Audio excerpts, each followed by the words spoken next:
В прошлое воскресенье на лыжной трассе прошли очередные соревнования по лыжным гонкам. Здесь принимали участие не только илишевские спортсмены, но и лыжники из Дюртюлинского и Чекмагушевского районов.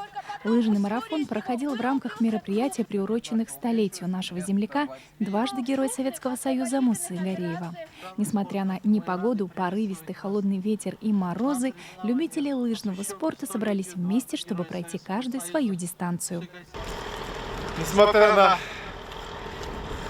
ветреную и минусовую температуру, спасибо огромное, то, что вы не испугались и подошли. Пусть победит сильнейший. Желаю вам всем успехов.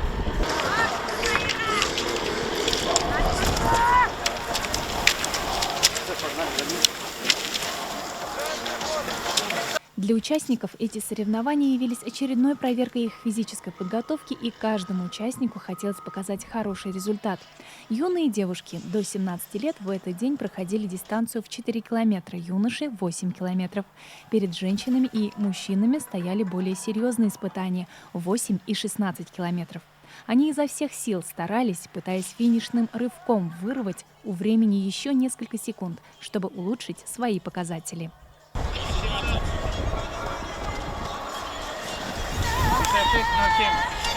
На сегодняшний день погода, конечно, нам сделала сюрпризы, испытания.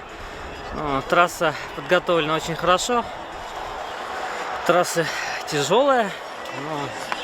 Было тяжело. Ветер при спуске мешает, при подъеме поднимает сзади.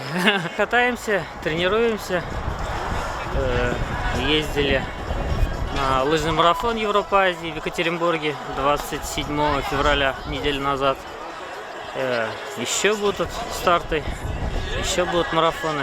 По итогам соревнований победителями и призерами марафона стали следующие илишевские лыжники и лыжницы: Илюса Хуснутдинова и Амилия Гафурова, Алмаз Малаянов, Фанзиль Ягудин, Радим Минигулов и Юлай Хабиров. Алина Хадимуллина, Ренат Хадимуллин, телерадиокомпания «Илиш».